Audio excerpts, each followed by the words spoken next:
Picture it. You've just stepped off the train, bags in hand. You've done it. You just landed in your forever home. It doesn't just have to be a fantasy. It can be your reality. Are you thinking about retiring abroad? Good, because you are in the right place. For many gay men, retiring abroad feels like a someday goal. So today, we're helping you turn this maybe baby into a yes man. Hello, Rainbow people. It's David. And John. And today on Queer Money, brought to you by Optimize Investment Partners, more on that in a minute, we're sharing 5 pivotal steps and our personal experiences with them to start your retirement abroad without turning your dream into a disaster or your fantasy into a paperwork nightmare. Because yes, retiring abroad can be fabulous, but even fabulous requires some planning. So let's get your retirement abroad started today. All right, we're going to kick things off here with defining why you want to retire abroad. It's really important to get crystal clear on what you actually want. What is your reason for moving abroad? For some people, it's a financial reason. It's lower cost. Sometimes it's access to better healthcare with what you can afford.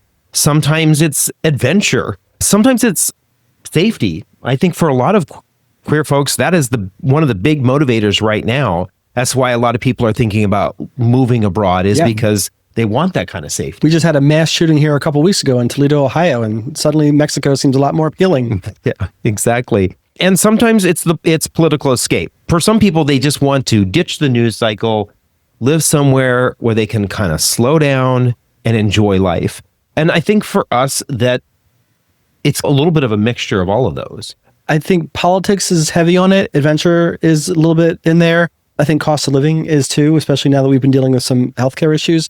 But I'll say, I think this one, I know it's the first one, so that probably suggests it already, but I think this is the number one, maybe important thing that people need to figure out if they're retiring abroad. Because I think we also have to keep in mind that depending upon what your concerns are and why you might want to move abroad, maybe there's a solution here in the United States that might better serve you.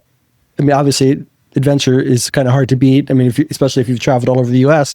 But I think this is something you would necessarily want to get really clear on, because this could dictate where you live, and where you live might not be where you like vacationing. Right. I think that for you and me, we did a lot of travel prior to our decision to move abroad. And it was our staying several times long-term. When we spent 3 months in Spain, it was that long-term that we said to ourselves, this is the kind of life I think we really want. Yeah. And staying that 3 months in Spain really showed us that it's a lot different when you're there for 3 months than when you're there for a week or two. Yeah, it's a whole different, especially if you're not there during the peak season, right? Because then it's much more about the locals, and the vibe is completely different. Still amazing, but it's completely different than when you land there on Bear Week. Yeah, I think that the important thing here is take some time to actually really write this out, understand, jot things down as to what are the reasons why you want to move abroad and why you want to go to a specific place. Then our second suggestion here for you is to choose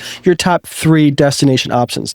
Don't fall in love with one country too fast. Compare at least 3 places based on cost, climate, healthcare, safety, LGBTQ plus acceptance, visa options, taxes, lifestyle. I mean, there's a million different variables that but you want to be able to, when you know exactly why you want to move abroad, that can help you figure out what are the 3 or 5 places that I want to go to. Then you can start measuring all those different variables and weight them against what your stated why is. And again, I'll reiterate, the place you want to retire in may not necessarily be the place that you and your partner or you and all your friends or whatever have loved going to for vacation. For example, we love Puerto Vallarta. Right. But after doing a lot of analysis and discussion, that's not where we want to retire, at least not at this stage in our lives. Right. I think I was going to mention that. Whenever we told people that we were thinking about moving to Mexico, the first place that everybody said was, oh, you guys going to Puerto Vallarta? And we're like, no. And then we tell them where we're going, and they're like, oh, I've never heard of that place. Tell me more about it. And then as we have told people about where we're actually thinking about landing first in Mexico, more and more people are interested in that. And it was, I think, what for us especially, originally our plan or thought was that we were going to retire in Spain. But then due to family situation, with needing to be closer to our parents, we decided that we wanted to be closer to the US, and that's why Mexico came about. So I think it's really important to be a little bit flexible there. And also I think when you pick It's like going out and buying a car, right? Or buying a home. They always say, don't fall in love with the car, don't fall in love with the house, because then it's easy for you to get trapped into thinking that's the only place, or for you to make excuses why you might say, give up some things that you want so you can be there, or maybe spend more money than you actually are able to so you can be there. And it may not then end up being the right fit for you. And I'll add, Spain was top of our list, Sitio Spain specifically, but we were forced into early retirement. And had we said that Spain is the only option, or at least Sitio Spain is the only option, we might not have thought that, oh, actually, we can retire early and we can still retire abroad, because Mexico is a little bit more affordable than Spain. Yeah. So that opened up opportunities for ourselves. So again, that's why it's important to figure out what is your why, and then figure out what destinations, retirement destinations, long-term living destinations, most fit what it is you're trying to achieve. Yeah. The third thing I think kind of aligns with these is to actually research what it takes to actually get there.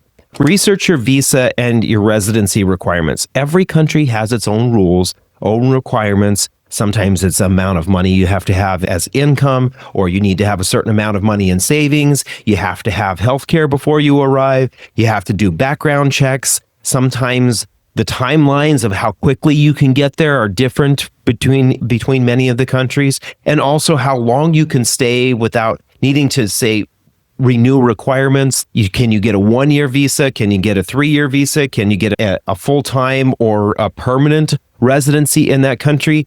All of those things will probably have effects on whether or not you truly are able to land in a country, or how quickly you can land in a particular country. And I'll add, those rules seem to be changing all the time. They do. Especially as the United States is becoming more hostile to everybody else. Other countries are somewhat responding in kind. So what was true last week might not be true this week. Right. So you got to kind of keep up with it. We've had people reach out to us on social media and be like, what's the best retirement option for me to go to Portugal or to go to Spain or Mexico? That's a full-time job, and that stuff keeps changing all the time. Right. You got to either hire someone, or you got to kind of do the research yourself. Yeah. And I think this is really important. We want to highlight this, that it's really important to document all this, to have a plan of keeping track of where all this information is at, and how it applies to you and your desires and where it is that you want to go.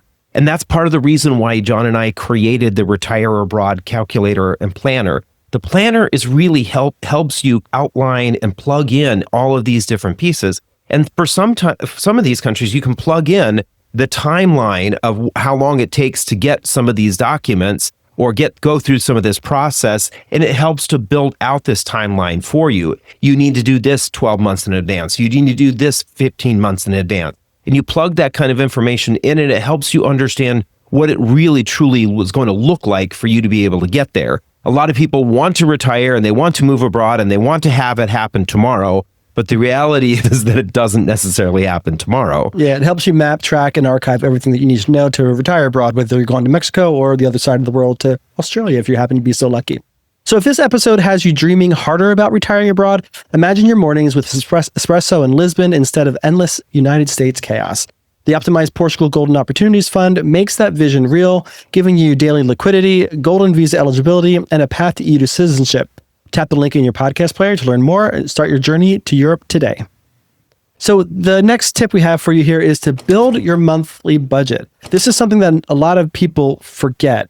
They just think that they can just move abroad and just really dial into the culture and dial into the lifestyle, and everything will just work out.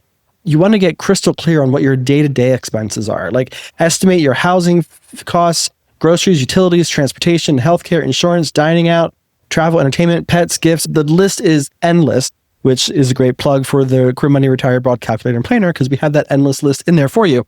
So you don't have to start trying to figure this out on your own. But you want to get clear on what those costs are, and also bump that up against what the conversion rate is. Because if you're retiring in US dollars in another country, you have to do that exchange rate fee, and you want to figure out exactly what all those little nickel and diming expenses are going to cost you, because those little things add up. And when we were in Mexico just a couple months ago, people were talking about how the weakening of the US dollar and how that was having an effect at the time on their cost of living down in Mexico. You wouldn't most people wouldn't necessarily think about that, but suddenly you get used to the expenses in your country, but your home country is having some issues. And so that makes your retirement abroad more costly. So the more clear you are on all these expenses, how you can manage them, how you'll handle fluctuations, the easier and more enjoyable your retirement abroad will be. And I think that especially for folks who are going to end up living on a fixed income, so you're living on the amount that you can pull from your retirement accounts, or you're living on Social Security plus the amount you're pulling, or pension or something like that.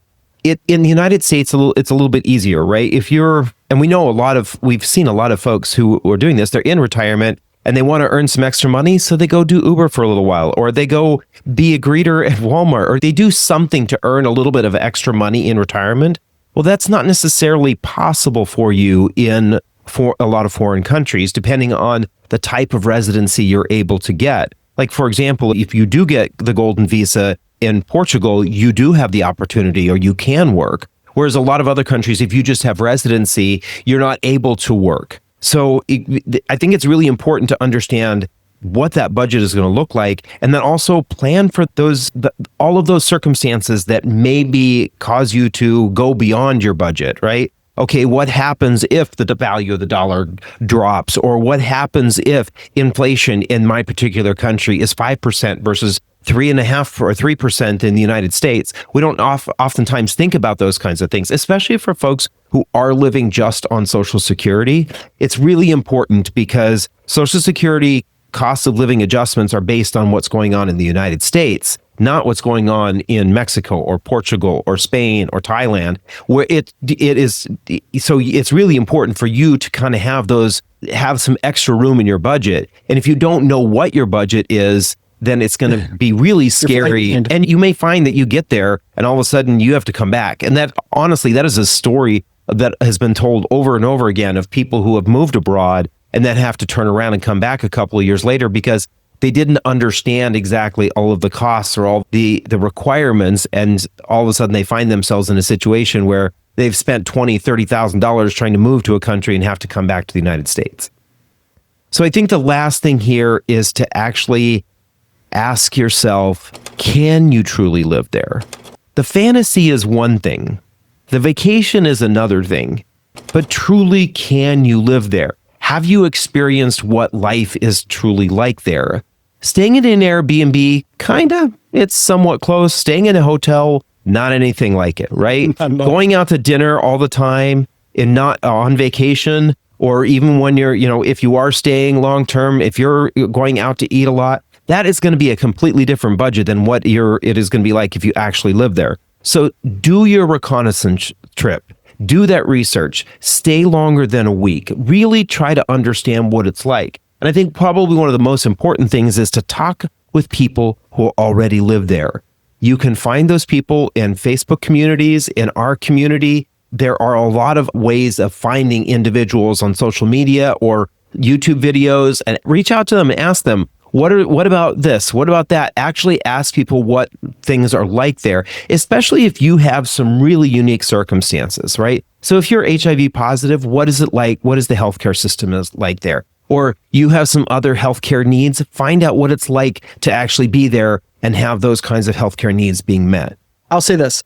You are going to miss certain food from the United States when you're abroad. So you're going to want to figure out how you can be able to find those foods when you're not living in the United States, for example. Make them. But exactly. You want to be able to figure out, for the most part, if you can make them. Because we tried to get a hamburger 2 months in when we were in Sitges, and we went to a restaurant that said that they sold hamburgers.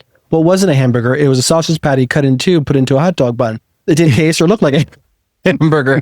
When you go to the grocery store, are there going to be the ingredients there that you're going to want to, so that you can actually put together the foods that you're going to miss, so you don't miss home too much? That's just one example of what you need to do of this reconnaissance trip that you want to do to make sure you can actually live in this particular country.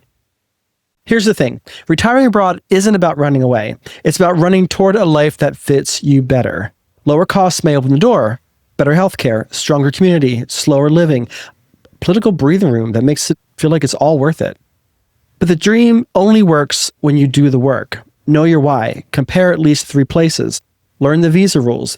Build a monthly budget that's actually real, not fantasy. and spend enough time there to know whether you can actually live there, not just vacation there. Because a place can be fabulous for 7 days and not be the right place for 7 years. The goal isn't to just retire abroad, it's to retire unbound, with more freedom, more options, and a life that finally feels like yours.